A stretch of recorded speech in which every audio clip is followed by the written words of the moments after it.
Dialogue में आपको कहते हैं खुशामदीद। एक दायरे का सफर है जो मुस्तकिल जारी है। 78 साल होने को है रियासत और इसके हुक्मरान अभी तक बुनियादी अमूर में ही उलझे हुए हैं। हर कुछ अरसे बाद के ऐसे मसाइल और मामलात खबरों की जीनत बना दिए जाते हैं जिनसे कौमी सियासत में एक हलचल पैदा हो, और इस हलचल के नतीजे में बाज़ अहम मामलात जिन पर तवज्जो दिए जाने की ज़रूरत होती है वो नज़रों से ओझल कर दिए जाते हैं। कभी पार्लिमानी निज़ाम के बजाय सदारती निज़ाम को मुल्क के मसाइल का वाहिद हल के तौर पर पेश किया जाता है, तो कभी विफाक की तश्कील नौ को वक्त की अहम ज़रूरत समझा जाता है। कभी कोई अचानक कालाबाग डैम की तामीर के फ़ायदे गिनवाना शुरू कर देता है, तो कभी दरियाए पानी की तकसीम पर सिंध और पंजाब के दरमियान तंदो तेज़ बयानात के साथ सियासी महाज गर्म कर दिया जाता है। ये सारे मामलात वक्तन वक्तन उठाए जाते हैं और फिर कुछ गर्द उड़ाकर किसी नतीजे के बगैर अधूरे ही छोड़ दिए जाते हैं।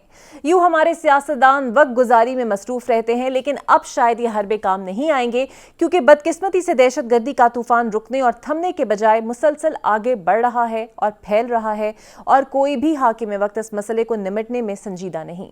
जाफर एक्सप्रेस के वाक़े ने मुल्क को दहला कर रख दिया है, और जिस सूबे में ये वाक़या पेश आया है वो सूबा भी ऐसा नहीं जिसमें ऐसा पहली बार हुआ हो। हर दूसरे रोज बलूचिस्तान से ऐसी ही खबरें सुनने को मिलती हैं। हमारे हुक्मरानों को इस सूबे के मसाइल को हल करना होगा, दहशतगर्दी का सदेबाप करना होगा। इसमें कोई शक नहीं कि बलूचिस्तान में हालात जिस कदर बिगड़ गए हैं, इसका कोई सादा हल मुमकिन नहीं, बल्कि इसके हल के लिए कई पहलुओं पर काम करना होगा। बलूचिस्तान में बहुत से मसाइल जेन्युइन हैं, वो दूर करने होंगे। लोगों की महरूमियां, शिकायत को सुनना होगा और उनका हल निकालना होगा, जिससे शिद्दत पसंदी कमजोर होगी। ये सब चीजें होनी चाहिए, लेकिन सबसे अहम और तरजीही काम दहशतगर्दों का खात्मा है, क्योंकि BLA के दहशतगर्दों ने साफ अल्फाज में बता दिया है कि वो किसी किस्म के मुज़ाकरात नहीं चाहते, वो पुरअमन हल चाहते ही नहीं, क्योंकि ये अब रियासत और उसके अवाम के लिए सर्वाइवल की जंग बन चुकी है।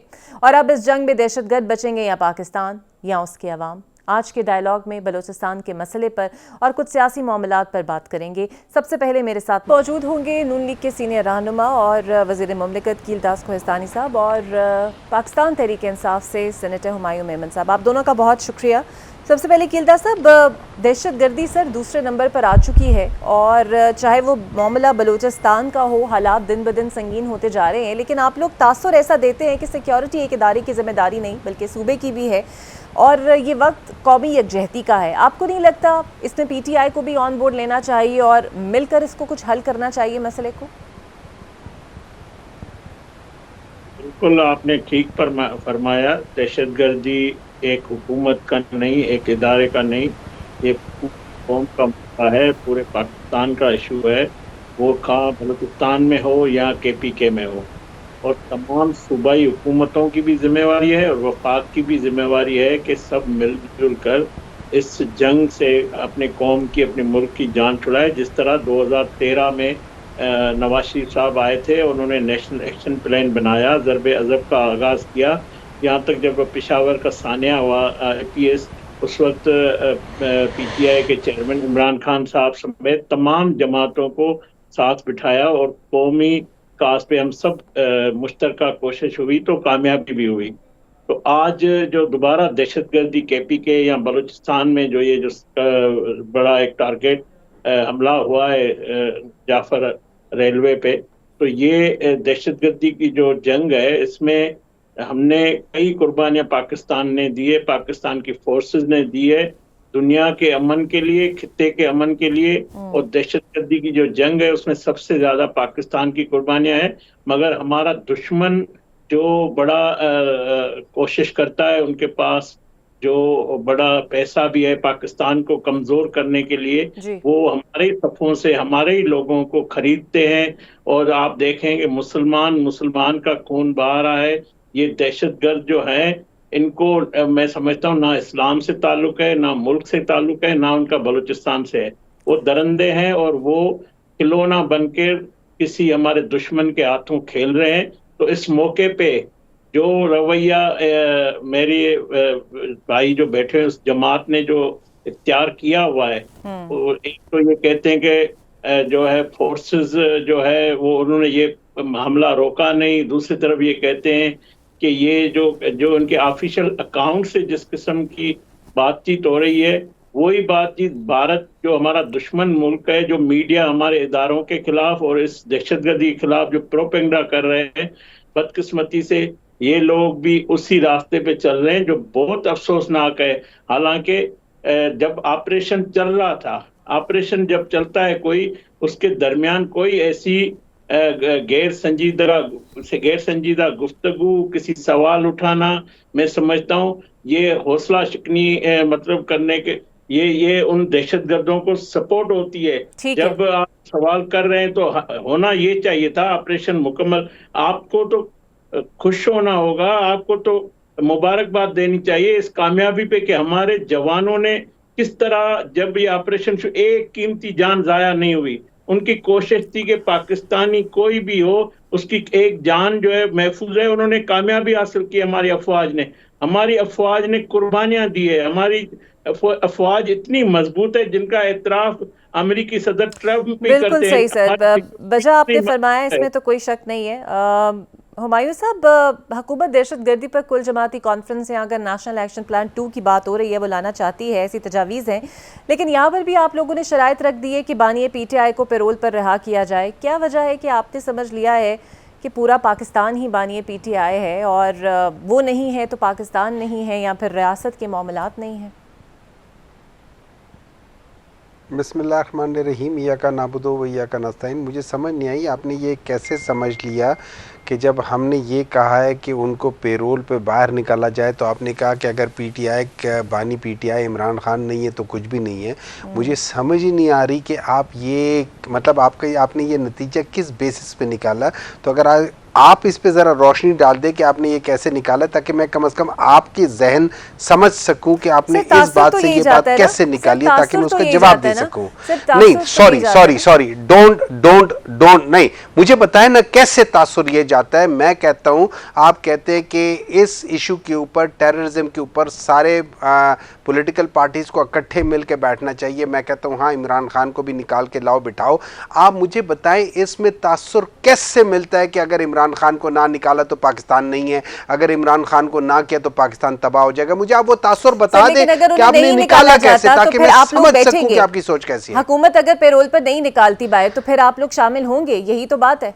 देखें, नहीं, मेरा सवाल आपको ये सवाल करना चाहिए था कि अगर आपको सवाल करना चाहिए था कि अगर हुकूमत कहती है, आपको सवाल क्या आप निकालोगे, हुकूमत से पूछो, हुकूमत कहती है नहीं निकालोगे, तो आपको सवाल पूछना चाहिए जब आप निकालोगे नहीं तो ऑल पार्टीज कॉन्फ्रेंस किस तरीके से हो जाएगी। जब आप एक पॉलिटिकल पार्टी के लीडर को बाहर नहीं निकाल रहे हो डिस्कशंस के लिए। और ये याद रखें, जिस बंदे की फॉलोइंग होती है, जिस बंदे के अल्फाज की एक कदर होती है आम लोगों में, उसको निकालना इंपॉर्टेंट होता है। निकालना डजंट मीन, हमने ये कहा है कि डजंट मीन कि उसको आप रिहा करो, मीन्स कि उसको इस मीटिंग के अंदर शामिल करो। मुझे honestly your bias way of thinking, I strongly object to that. आपने जिस तरीके से उसका वो निकाला है, मतलब I strongly object to that. नहीं सर, मुझे आप बायस्ड होने का ताना ना दे। मैं तो आपसे सिर्फ एक सवाल किया है, क्योंकि तासुर अमूमी तौर पर यही जाता है कि आप लोग अगर डिमांड, ताना नहीं दे रहा हूं मैं आपने जिस तरीके से देखें, आपने जिस तरीके से वो मतलब अखज़ किया है, वो मतलब निकल ही नहीं सकता था, किसी भी तरीके से नहीं निकल सकता था अनटिल अनलेस आप उसको बीच में ठोंसने की कोशिश क्यों ना करें। तो सर आप लोग ऐसी डिमांड ही क्यों रखते हैं? अगर आप लोगों की पार्टी है, आप लोगों की लीडरशिप इमरान खान साहब के अलावा भी मौजूद है, आप लोग वैसे भी शिरकत कर सकते हैं। मुझे बताएं हमने कहां जुबान रखी है, मुझे बताएं ना हमने कहां जुबान रखी है। मुझे वो क्लिप बता दें जहां हमने ये जुबान रखी है। मुझे वो क्लिप बता दें कि जहां पे ये कह रहे हैं, अभी खेलदास साहब कह रहे हैं कि जहां पे PTI ने ऑफिशियल अकाउंट से, मुझे उस ऑफिशियल अकाउंट के वो क्लिप दिखा दें, मुझे उस ऑफिशियल अकाउंट का वो ट्वीट दिखा दें, मुझे उस PTI के किसी भी अकाउंट का, किसी भी PTI के लीडर का मुझे वो ट्वीट दिखा दे कि जिसमें उन्होंने वो सारी बातें की हो जो खेलदास साहब पाकिस्तान तहरीक इंसाफ के ऊपर इल्जाम लगा रहे हैं। मुझे वो ट्वीट दिखा दें। अगर आप कहते हैं सोशल मीडिया में सारा हो रहा है तो सोशल मीडिया PTI नहीं, सोशल मीडिया सारा PTI नहीं होता। सोशल मीडिया में आप लोग खुद भी तो कर सकते हो ना। मैं तो ये भी कह सकता हूं कि आप लोग कर सकते हो। आप मुझे कहते हो कि जब PTI कर रही है तो tell me where the PTI has done it. आप एज एंकर पर्सन कहती हो कि इससे ये जाहिर होता है, शो में आपने कैसे वो आपने उसका मतलब जाहिर किया सर है। आप ये बता दीजिए, देखिए, अगर उन्हें don't try पैरोल to पर play नहीं foul निकालते over तो here. आप लोग शिरकत करेंगे इस एपीसी में, अगर बुलाई जाती है, या नेशनल एक्शन प्लान 2 के हवाले से आप लोग देखिए शिरकत मेरी बात करेंगे? सुने, मुझे एक बात बताएं, मैं सवाल पूछता हूं आपके प्रोग्राम के तवसत से, आप इमरान खान को पेरोल पे इस कॉन्फ्रेंस के लिए क्यों नहीं बुलाओगे? मुझे एक बात बताओ, आप कहते हो पाकिस्तान इंपॉर्टेंट है, पाकिस्तान के लिए डिसीजंस लेने के लिए Imran Khan as a political leader of Pakistan Tehreek Insaf, which is the biggest political party, and 90% of this seats in KP are with 75 से ऊपर 80% है विद पीटीआई। आप मुझे बात बताओ, आप उसके लीडर को क्यों नहीं निकालोगे in the larger interest of Pakistan? क्या आप लोगों की दुश्मनी, क्या आप लोगों की नफरत पाकिस्तान से, मोहब्बत से ज्यादा बड़ी है, ज्यादा स्ट्रांग है? वैसे नफरत ज्यादा स्ट्रांग वो होता है, ये याद रखना। आप सर सवाल पूछ रहे हैं, यही सवाल मैं कीलदास साहब के सामने रख देती हूँ। सर आप लोग लेकर आएंगे उन्हें, अगर एपीसी बुलाते हैं, जिस तरह वो सवाल कर रहे हैं कि वो एक पार्टी के हेड है, उन्हें बाहर आना चाहिए, कॉन्फ्रेंस में शिरकत एटलीस्ट करनी चाहिए?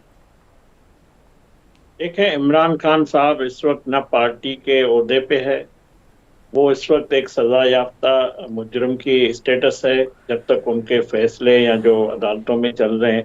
इस वक्त वो ना काउंसलर बन सकते हैं, ना एमएनए हैं, ना कोई उसके पास ओहदा है। तो जो एक सजा याफ्ता जेल में है, उसको पाकिस्तान के फैसलों में कैसे बिठाया जा सकता है, और वो भी पैरोल पे? तीसरी बात कि जब वो उनके, मेरे भाई कह रहे हैं इनकी सोच अच्छी है, पाकिस्तानी, सब हम पाकिस्तानी हैं, हम कोई फतवा जारी नहीं करते, मगर इनके ऑफिशियल अकाउंट सवाल उठाता है पाक अफवाज से। ये सवाल आपको दहशतगर्दों से उठाना चाहिए, उनके खिलाफ बात करनी चाहिए। आप लोग जब कहते हैं कि जब कमजोरी, आपकी सोशल मीडिया पीटीआई पंजाब का अकाउंट पीटीआई ऑफिशियल भरा हुआ है, आप सवाल करते हैं कि दहशतगर्दों ने जो आप बताते हैं, अवाम को गुमराह करते हैं कि दहशतगर्दों ने इनको छोड़ा है। आपकी गुफ्तगू, आपकी तकरीरें, आपकी सब कुछ आप कौम के सामने है। आप इस वक्त अपने फौज को, उन जवानों को, उनका हौसला बुलंद करने के लिए उनके साथ खड़े रहना चाहिए, उनकी कुर्बानियों को अप्रिशिएट करना चाहिए, ना कि आप कमजोरी की बात करके कि ये कमजोर है या ये जो दहशतगर्द ये क्यों कर रहे हैं, तो आप उनको सपोर्ट कर रहे हैं। या भारतीय मीडिया, सोशल मीडिया आपका भरा हुआ है, आप देख ले। आपके मैं ऑफिशियल 2 अकाउंट बता रहा हूँ, पीटीआई पंजाब, पीटीआई जो ऑफिशियल पेज है, उस पर सवाल आप कैसे कर सकते हैं सिक्योरिटी इदारों से? क्या आपको चाहिए कि आप इन हथकंडों, दहशतगर्दी की जो जंग है उसमें हुकूमत के साथ, ये सिर्फ हमारा मसला नहीं है इस हुकूमत का, केपीके में आपकी हुकूमत है, आपकी गवर्नेंस है, तो हम तो सपोर्ट करने के लिए तैयार है। तो आपको जिम्मेवारी से ये काम करना होगा, आपको एक कौम के साथ खड़ा होना पड़ेगा, और ना ही आप कहते हैं कि ये सिर्फ हुकूमत की जिम्मेवारी, ये हमारी सबकी जिम्मेवारी, मगर आप जिम्मेवारी नहीं भी अदा करते हैं। कम से कम अफसोसनाक ये जो बातचीत आप करते हैं, इस तरह की, शानदाना गुलजार साहिबा आपकी पार्टी से है, उसकी गुफ्तगू आप सुन ले, वो क्या कह रही है, आपके लीडर्स क्या कह रहे हैं, आपके पूरा सोशल मीडिया जो अकाउंट, एक तो ऑफिशियली, बाकी आपके पार्टी के कासिम सूरी साहब कौन है? ये आपकी पार्टी का नहीं है, जो बाहर भगोड़े बैठे हुए हैं, जो कुछ बोलते हैं, जो लिखते हैं, वो आपकी पार्टी के नहीं है। या तो आप उनको डिसऑन कर दें, आप मेरे सेनेटर भाई हुमायूं भाई बोल दे कि भाई इनका पीटीआई से कोई ताल्लुक नहीं है, ये फेस पीटीआई के नहीं है, तो मैं समझता हूँ आप उसको तस्लीम करें कि, और आप उनको समझाएं अपनी लीडरशिप को। आप बैठे हैं उनके दरमियान, आप जैसे अच्छे लोग, कि ये आप सब, हमारा पाकिस्तान है, हमें इस मुल्क को संवारना, इस मुल्क को दहशतगर्दी से हमें सबको मिलकर एक कौम बनकर खत्म करना है, जैसे हमने पहले किया था। मगर अब आप इस मौके पे ये कहें कि इमरान खान होगा तो पाकिस्तान होगा। ये शानदाना गुलजारा, जो मेरी बहन से आप सवाल कर रहे थे, शानदाना गुलजारा का साहिबा का ये वीडियो मौजूद है, उनकी गुफ्तगू मौजूद है, और ये कई दफा कर चुके हैं। इसमें सबूत देने की और क्या जरूरत है? ये तो सब कुछ कौम के सामने है कि क्या कौन बोलता है। बिल्कुल सही।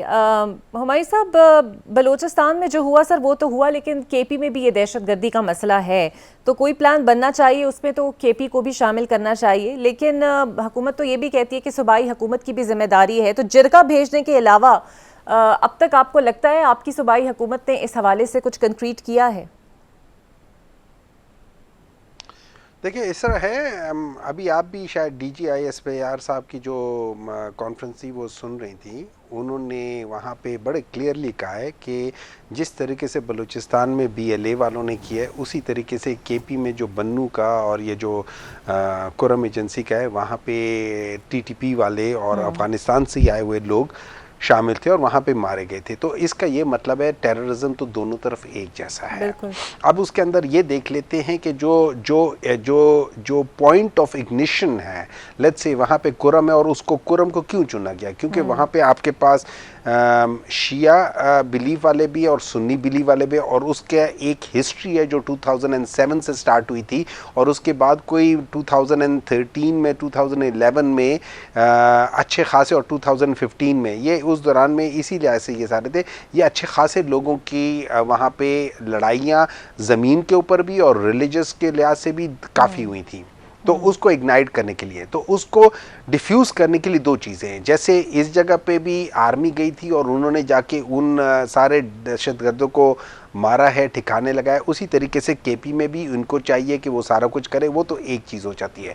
एज़ फार एज जो गवर्नमेंट है, जो गवर्नमेंट है उन्होंने क्या किया है, वहाँ का एक सिस्टम होता है, ट्राइबल सिस्टम होता है। वहाँ पे 2-3 उन्होंने वो किए है, ये जरगे किए हैं और उन जरगों में ये डिसाइड हुआ है कि जितने भी वहाँ पे लोग हैं वो सारे, एक तो वो बंकर्स जो बनाए हुए थे जो कि one of the source of main problem थे, उन सबको ख़त्म किया। नंबर 2, उनके दरमियान में जो प्रॉब्लम थी उनको सॉल्व किया। नंबर 3, सबको डी-आर्म किया, सबको किया है। और ये सारी चीज़ें कर लिए और इसके ये तो एक बहुत बड़ी, मेरे ख्याल में पॉलिटिकल एक बहुत बड़ी कामयाबी है जिस लिहाज से वो कर लिया है। ठीक है। अब नंबर 1, अभी खेलदास साहब जो सारे बातें कर रहे थे, मैं PTI पंजाब, मैं नॉर्मली मैं सोशल मीडिया देखते नहीं हूँ, मैं PTI पंजाब के सोशल वो ट्विटर अकाउंट देख रहा था, मुझे उसमें कोई ऐसी चीज़ नज़र नहीं आई जो वो थी। एक आध जगह ऐसी है जहाँ पे कमेंट ये आया हुआ था कि जो हमारे इदारे होते हैं उनको हिफाजत करनी चाहिए, ना कि पॉलिटिक्स में इंटरफेयर करनी चाहिए। ये चीज़ वैसे भी कॉन्स्टिट्यूशन के अंदर है। जो शानदान गुलजार की बातें कर रही हैं उनका भी इसी लिहाज से। लेकिन जो मेन सवाल हम लोग उठा रहे थे, वो मेन सवाल मेरे ख्याल में हमें उठाना चाहिए कि देखें जी, इस वक्त as we speak now, as we speak today, हमारे इंटीरियर में, मिनिस्ट्री ऑफ इंटीरियर में 3 मिनिस्टर्स हैं। अगर हम 3 मिनिस्टर के बावजूद भी इसको हम फेलियर कह दें या इसको हम जो मर्जी कह दें कि इसके अंदर के कहीं ना कहीं तो either it was a failure of coordination और समथिंग लाइक दैट, कहीं ना कहीं तो है कि जो ये वाकया हो गया है, उस वाकये को अगर हम एप्रीहेंड करके पहले पकड़ लेते तो शायद इतना ना होता।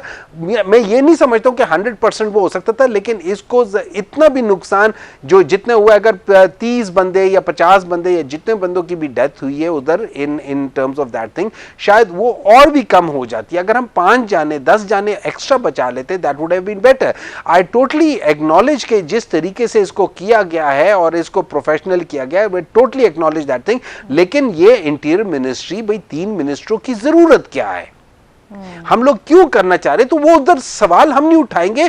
अगर देखिए, मैं सवाल नहीं उठाऊंगा, आप सवाल नहीं उठाएंगे, पाकिस्तान के अपने जो ऐसे इदारे हैं हम उनके अंदर करेंगे, तो इसको आप ऑडिट कह सकते हैं, इसको आप सेल्फ ऑडिट कह सकते हैं। हम ये सवाल तो उठाना ना, मिनिस्ट्री में 3 रिप्रेजेंटेटिव्स क्यों, ये सवाल तो हमने भी उठाया था कि वाकई अगर एक से नहीं काम हो रहा तो 3 आखिर क्या काम कर लेंगे। कीलदास साहब, लेकिन पता है क्या, मैं आपको बताता हूं, यही वो चीज है, ये इसको क्या करते हैं, जब आप मिनिस्ट्री के ऊपर करते हैं, ये कहते हैं आप पाकिस्तान के खिलाफ बात कर रहे हैं। आपको नहीं कहेंगे, मैं सवाल उठाऊंगा, मैं एंटी पाकिस्तान हो जाऊंगा। आप उठाएंगी, आप एंटी पाकिस्तान नहीं होंगी।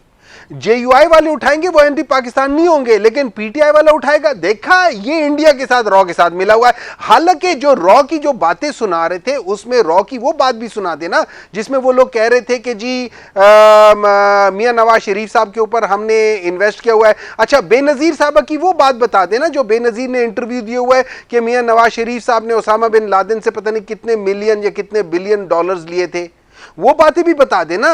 तो आप ये भी बता दें कि आप लोगों की भी इस किस्म के बैकग्राउंड में काफी चीजें हैं। लेकिन having said that thing, this is not the time to fight with each other. This is the time कि ये एक अल्लाह ताला ने मौका दिया है आपको।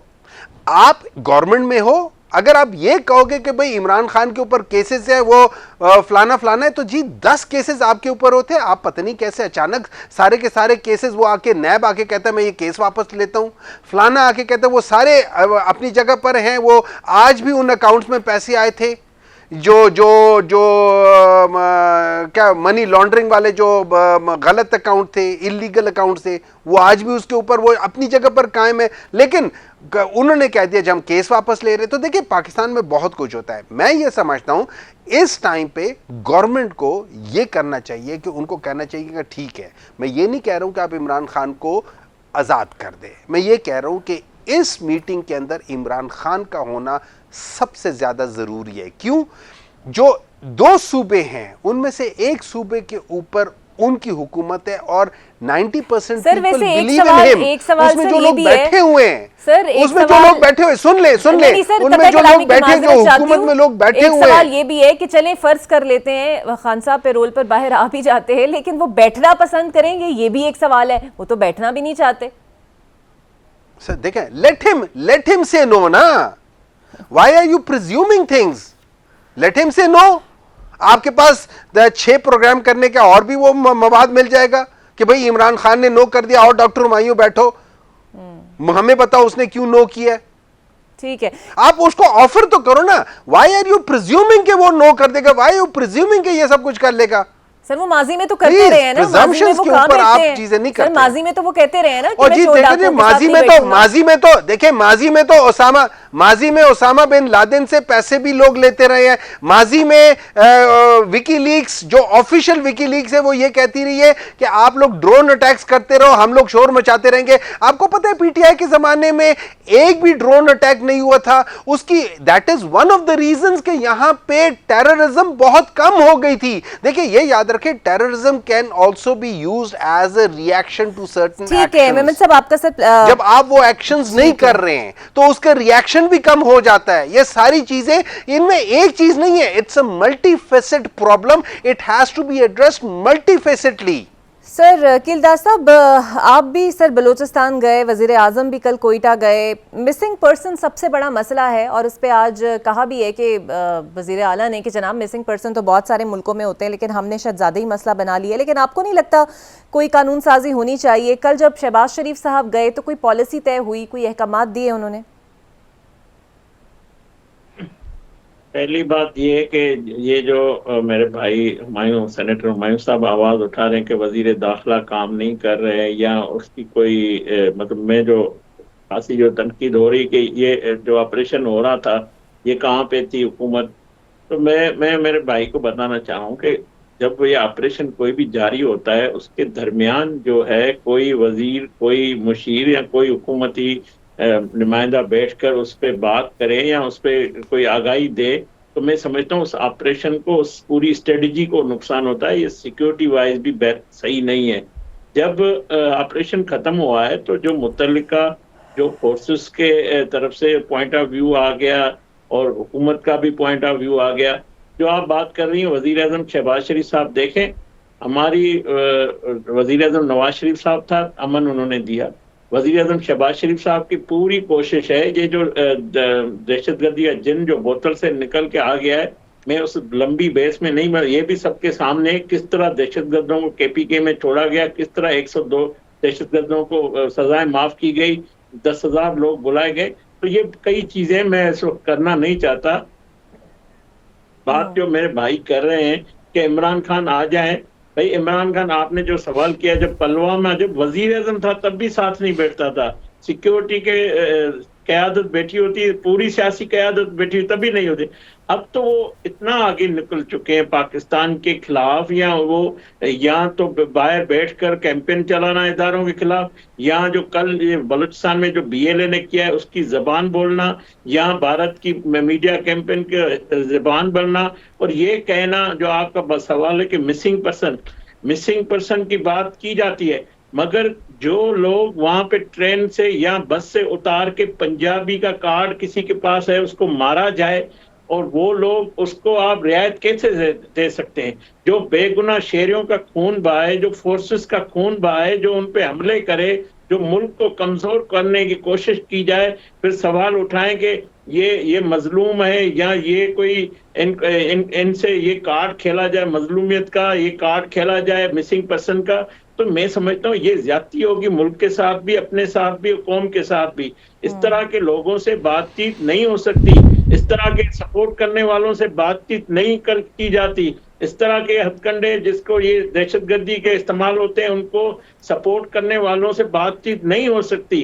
बातचीत उनसे होती है जो सियासी अमल का हिस्सा होते हैं, जो सियासी सोच रखते हैं, जो सियासी रास्ते पे चलना चाहते हैं, वो जरूर मुशावरत में भी शामिल होते हैं। तो मैं आप ये कहें कि ये मिसिंग पर्सन है तो ये करते रहे और हुकूमत उनसे रियायत देते, तो मैं समझता हूँ इस तरह नहीं होता है। हमने पूरी आपने देखा जब नवाज शरीफ साहब वजीर आजम थे, मालिक बलोच साहब वजीर बलोचिस्तान थे, तो उन्होंने एक सियासी हमायंगी के लिए, सियासी क़यादत से बलोचिस्तान की बात करने के लिए पूरी कोशिशें की, जो नाकाम हुई। 12 कोशिश की गई है। हम इस वक्त भी बलोचिस्तान में सियासी हुकूमत है, पीपल्स पार्टी, PMLN और बाकी जमातों की, तमाम पार्टियों के पास वहाँ मैंडेट मौजूद है, मगर जो लोग पाकिस्तान को, आइन को, पाकिस्तान के कानून को तस्लीम नहीं करते, उनके साथ कोई रियायत नहीं हो सकती। उनके साथ बंदूक की, अगर वो बंदूक उठाएंगे तो उसको कुचल दिया जाएगा। यही रियासत की पॉलिसी होती है, यही रियासत की जिम्मेवारी होती है। बिल्कुल सही। बहुत शुक्रिया आपका। वफाकी वजीर कीदास कोतानी साहब और सेनेटर हुमायूं मेमन मौजूद थे। होना तो ये चाहिए कि इस मामले पर किसी भी किस्म की सियासत से गुरेज करना चाहिए और कोशिश यही करनी चाहिए कि तमाम फरीकैन, तमाम पार्टीज मिलकर जो हैं वो कोई ना कोई दहशतगर्दी का हल निकालें। एक ब्रेक लेते हैं, ब्रेक के बाद आपसे मिलते हैं। Welcome back. और अब मेरे साथ मौजूद होंगे दिफाई तज्ज़ियाकार ब्रिगेडियर रिटायर्ड हारिस नवाज साहब। बहुत शुक्रिया सर आपके वक्त का। सर, बलूचिस्तान और KP दोनों के हालात इस वक्त खासे नाजुक हैं। मगरबी बॉर्डर हो या मशरकी से ज़्यादा गैर महफूज नज़र आता है, अफगानिस्तान हो, ईरान हो या भारत हो। आपको लगता है वो हमारी कौन सी ऐसी पॉलिसीज़ हैं या गलत फैसले हैं जो हमें इस नहज पर ले आए हैं? लेकिन सबसे बड़ा गलत फैसला है कि हम as a nation, as a political हमारे डिफरेंस जो है वो ख़त्म नहीं होते हैं। We have to be political consensus की ज़रूरत है, नेशनल डायलॉग की ज़रूरत है, एक पॉलिसी बनाने की ज़रूरत है। आपने नेशनल एक्शन प्लान बना लिया, उसके बाद फिर 14 एक और बनाया, जिस 14 इंपॉर्टेंट पॉइंट थे वो हमने उस पर अमल नहीं किया। जब आप एक पॉलिसी बना के उस पर अमल नहीं करेंगे तो जस्ट सी कि इसको कैसे मसला हो सकता है। ना आपने क्रिमिनल सिस्टम ठीक किया, ना आपने जुडिशल रिफॉर्म्स किए हैं, आपने पुलिस रिफॉर्म नहीं किए हैं। उसके बाद मदरसा रिफॉर्म, ये सबसे इंपॉर्टेंट है। 32,000 मदरसों में से 16,000 रजिस्टर्ड हैं, 16,000 रजिस्टर्ड ही नहीं है। और वहाँ पे किधर से फंडिंग आती है, कौन सा एजेंडा लेके आते हैं, वी डोंट नो इट। इसके साथ फिर अब इस वक्त फौज अकेली लड़ रही है, कुर्बानियाँ भी दे रही है। जनरल आसिम मुनीर ने बारहा ये कहा कि हम देखिए, हम तो इंटेलिजेंस ऑपरेशन करते रहेंगे, हम टेररिस्ट को मारते रहेंगे, हम शहादतें देते रहेंगे, कुर्बानी देते रहेंगे, लेकिन अगर मुल्क से दहशतगर्दी हमेशा के लिए खत्म करनी है, then we have to fight as a nation, पूरी कौम, जिसमें अवाम, हुकूमत और arm forces, they have to on one page. दुश्मन के नैरेटिव को खत्म करें जो फौज अवाम को डिवाइड करना चाहता है। नंबर 2, आपको इलीगल स्पेक्ट्रम में जो टेरर फ्रेंसिस हो रही है, क्या हमने उसको कंट्रोल कर लिया है? क्या अफगानिस्तान से हमने इन्फिल्ट्रेशन को रोक लिया है? क्या हमने इंडिया को रोक लिया कि वो वहाँ पर जाके सुराग के साथ मिलकर जो कुछ कर रहा है, ये टेररिज्म कर रहा है, BLA को सपोर्ट कर रहा है, वो हमने नहीं किया। अमेरिकन को बताने की जरूरत है। देखिए, मल्टी प्रॉन्ग स्ट्रेटेजी करें आप, पॉलिटिकल, मिलिट्री एंड डिप्लोमेटिक, सारी चीजों को लेके चलेंगे तो फिर मुल्क से दहशतगर्दी खत्म होगी। और इम्पोर्टेंट बात यह कि आज के ये एक्शन ने आपको बता दिया कि मुसल्लह अफवाज हमारी कितनी ट्रेंड है, बैटल हार्टेड है, they can take on any enemy at soft, जल्दी से जल्दी, कितने कम अरसे में, तकरीबन 36 घंटे में आपने पूरे 400 के करीब लोगों को आपने रिकवर कर लिया। सिर्फ 26 कैजुअल्टीज हुई, टेररिस्ट 33 मार दिए, और उसके बाद आपने ये सारा ऑपरेशन मॉप अप कर लिया। ये दुनिया की हिस्ट्री में लिखा जाएगा, इतना बड़ा ट्रेन ऑपरेशन। रगड माउंटेन्स, जहां पर जाना मुश्किल था, वहां पे जाके हमारे ये SSG वालों ने स्नाइपर राइफल से इन खुदकुश जो बैठे हुए थे उनको यरगमाल मार के उनको किस तरीके से हेड पे बुलेट्स मार के उनको फारिग किया जिससे लोग निकल सके। अच्छा सर, अब सुनने में ये आया है कि ट्रेन पर हमले के बाद रूल्स ऑफ गेम्स जो हैं वो चेंज हो गए हैं, यानी कि हम ये समझे कि जल्द ही बलूचिस्तान में कोई वसी और ताकतवर ऑपरेशन शुरू हो सकता है? नहीं इकरा, इसमें what I feel rule means के they were going to use multi prong strategy, एक पॉलिटिकल कंसेंसस, एक जहाँ की नेशनल पार्टी वहाँ की उनसे डायलॉग, और इनके खिलाफ ऑपरेशन जारी रहेगा। बिकॉज ये जो लोग हैं ये बलोचिस्तान की कोई तरक्की के लिए, खुशहाली के लिए काम नहीं करें। They are terrorist, they are on the payroll of a रॉ, और उनको फंडिंग हो रही है जो काबुल में बैठ के उनकी काबुल एम्बेसी में सब प्लानिंग हो रही है और वो ये ऑपरेट कर रहे हैं। मकसद ये है कि ये सीपैक ना बने, बलोचिस्तान में तरक्की ना हो, हमारा ग्वादर पोर्ट ना बने, हम इकोनॉमिक तरक्की ना करें, ये इशूज हैं। इसलिए ये प्रॉन्ग स्ट्रैटेजी ली जाएगी, सारे इकट्ठे रिसोर्सेज करें, इलीगल स्पेक्ट्रम खत्म करें, आप पॉलिटिकल कंसेंसस करें, डायलॉग करें, पॉलिटिकल पार्टी जो पाकिस्तान आइन कानून को मारती है और जो नहीं मानते उनके खिलाफ ऑपरेशन किया जाए, लेकिन ब्रॉड बेस्ड मोर कैपेसिटी बिल्डिंग। आप आर्मी को लेटेस्ट वेपन इक्विपमेंट चाहिए। अमेरिकन जाते हुए जो वेपन एमुनिशन लेटेस्ट छोड़ के गए हैं वो अमेरिकन साख्त हमारे खिलाफ इस्तेमाल हो रहा है। तो वी ऑल्सो नीड कि हमारी नेट विन कैपेबिलिटी बेहतर हो। ये चीजें अब मल्टी प्रॉन्ग करेंगे और रूल्स ऑफ बिजनेस को चेंज कर सकते हैं। सर, तो बलूचिस्तान के बारे में आप जानते हैं मिसिंग पर्सनस का एक मसला बड़ा शदीद है, और आज तो वज़ीर आला ने कहा है कि मिसिंग पर्सनस का मामला मुख्तलिफ ममालिक में भी होता है, लेकिन हमारे यहाँ ज़्यादा बढ़ा चढ़ा दिया गया है। आपको नहीं लगता कि अगर यही एक मसला है, महरूमियों का रोना रोया जाता है, तो इस मसले को फिर किसी तरह पॉलिसी के साथ सॉर्ट आउट करें? इकरा, आप देखें कि टोटल 400 के करीब मिसिंग पर्सन है, और जितने ही मिसिंग पर्सन है they are all enrolled in BLA, BLF, BNA Mujeeb brigade में। रेस्ट अश्योर ये सारे के सारे जो है, कुछ कराची आ जाते हैं, यहाँ मर जाते हैं, पता है मिसिंग पर्सन है। जो वहां पर अफगानिस्तान में जाकर ट्रेनिंग कर रहे हैं मिसिंग पर्सन, वो सारे ये लोग हैं, ये वो लोग हैं। और अभी आपके सामने जो ईरान में पाकिस्तान ड्रोन मारा था, तो जो लोग मारे गए थे जो उन्होंने खुद कहा, ये मारूम बलोच ने, कि जी वो हमारे बंदे हैं, हमें वापस लाया जाए, और सारे वो मिसिंग पर्सन थे। गवादर में ऑपरेशन हुआ, वहां एक लड़की ने कहा जी मेरा भाई है, पता चला वो मिसिंग पर्सन है। इसी तरीके से अफगानी जो आते हैं, आपके सामने एक नायब गवर्नर का बेटा जो है वो मारा गया, ये बनू के अटैक में, वो उसमें शामिल था। इसी तरह एक और वो बटालियन कमांडर है अफगान फोर्सेस का, वो मारा गया। प्लस ये जितने लोग हैं ये मिसिंग, ये खुद जाके एनरोल हो गए और गायब हो गए, दे आर द पर्सन। इसलिए हमें इनके ढोंग में नहीं आना चाहिए। मारंग बलोच मुझे बताइए, इतनी बड़ी इनके लिए आवाज उठाती है, अभी क्यों नहीं बोल रही है? क्या इसने कंडेम किया टेररिज्म को? क्या इन्होंने किसी ने बात की कि यस ये गलत है, हम बलोची तमाम के साथ हैं और मुसल्लह फाइट की हम तारीफ करते हैं? डिड से मीन्स के कौन क्या चाह रहा है? It is very clear. Purpose है कि अफगानिस्तान में टेररिज्म रखें, हालात खराब करें, वहां से बलोचिस्तान में टेररिज्म करें, सीपैक गवादर पोर्ट ना बने। ये मकासद हैं पाकिस्तान को इकोनॉमिक तरक्की ना करने के। आई थिंक इसके ऊपर अब हमें ये चाहिए अपनी एक जॉइंट स्ट्रेटजी बनाए, Russia, Central Asia, Pakistan, China और ईरान बैठे security guards, find a ways how to control Afghanistan के वहां से टेररिस्ट ऑर्गेनाइजेशन चली जाएं। ये हमें जरूरत है। That is what. तो सर, आपको लगता है नेशनल एक्शन प्लान 1 के बाद जो 2 प्लान है वो काबिल अमल हो सकता है तब जब हमारे यहाँ कुछ पॉलिटिकल डिवाइड कुछ ज्यादा ही है इस वक्त? 100% ये जो 14 नकात है जो नया बनाया था नेशनल एक्शन प्लान, वो it is the most important. Political consensus, national consensus, government consensus, all have to be focused on one direction कि हमने अपने कौम मुल्क के तमाम रिसोर्सेज को पूल अप करके हमने मुल्क से टेररिज्म खत्म करना है। मुसल्लह अफवाज को रिसोर्सेज दें, ये भी किसी के बच्चे हैं जो शहीद रोज हो रहे हैं। बिल्कुल। आज देख लें पूरी कौम को किस तरीके से उनको हॉस्टेज को उन्होंने रिकवर किया है अपनी निडर होके और एक अनवेवरिंग जो है लीडरशिप के साथ। इसलिए ये इन पे एक्शन करना, इसके लिए पॉलिटिकल विल चाहिए, मेंटल रिजॉल्व चाहिए, और वो हुकूमत है पाकिस्तान करेगी।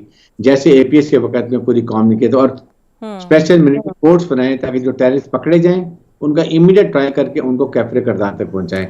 ये हमें करने की जरूरत है। That is the answer for today. बिल्कुल सही। सर, एक आखिरी सवाल, अगर अमेरिका जिस तरह बगराम एयर बेस से कंट्रोल लेने की बात करता है, असलहा लाने की बात करता है, हो सकता है वो आ भी जाए तो हमारी मईशत कुछ मुस्तहकम हो जाए, हमें कुछ माली तौर पे मजबूती मिल जाए, लेकिन क्या हम उनकी ख्वाहिशात का बोझ उठा लेंगे जब एक तरफ ईरान, अफगानिस्तान और फिर चीन से नाराज़गी का खदशा मौजूद है? किसी हालत में हम अपने नेशनल इंटरेस्ट पर कोई कॉम्प्रोमाइज नहीं करते। अमेरिका को चाहिए, ट्रम्प ने खुद कहा है कि जी मैं लड़ाइयाँ नहीं करूँगा, लड़ाना नहीं चाहता। आपने कि मैं $7 बिलियन का अफगान इंटरिम गवर्नमेंट को वेपन है उन्हें वापस करो, show us that you get it back. आप उनको फाइनेंशियल एड देनी बंद करें ना, जो आप मिलियन डॉलर हर महीने उनको देते हैं, तो वो बाकी डिस्ट्रीब्यूशन होती है बाकी टेररिस्ट ऑर्गेनाइजेशन को, ये रोके। इसी तरह चाइना जो वहाँ अपनी माइन मिलियन डेवलप करे अफगानिस्तान से, पैसा उनको देता है अफगानिस्तान को, वो पैसा इस्तेमाल हो रहा है। तो China has to also show physical manifestation कि यस चाइनीज देखें। आपने कभी आज तक अफगानिस्तान में एक भी चाइनीज को मरते हुए देखा है? नहीं मरा। चाइना बलूचिस्तान में और कराची में क्यों मरते हैं? बिकॉज जहां वो काम नहीं करने देते कि हमारे गवादर पोर्ट ना बनाए, हम सीपैक बनाए। इसलिए China has to come forward. China, Russia, Central Asia, Iran, Pakistan make a joint strategy, security strategy. I can sure it will work and terrorism. और सेकंड, अफगान इलीगल रिफ्यूजीज को वी मस्ट रिटर्न, इनको वापस भेजें ताकि अफगानिस्तान को पता चले कि हमने कितनी मेहमाननवाजी की, हमने क्या कुछ आपके लिए किया। अब इनको संभालें, जब इकोनॉमिक करंट आएगा they will come running to Pakistan के जी हम ठीक है, हम अब आइंदा के लिए इन्फिल्ट्रेशन नहीं होने देंगे। बिल्कुल सही, बहुत शुक्रिया आपका। ब्रिगेडियर रिटायर्ड हारिस नवाज साहब मेरे साथ थे। उम्मीद यही की जानी चाहिए कि जो भी स्ट्रैटेजी अपनाई जाए वो मुल्क के लिए भी बेहतर हो और इस दहशतगर्दी से भी हमें निजात मिल सके। मुझे दीजिए इजाज़त, अल्लाह हाफिज़।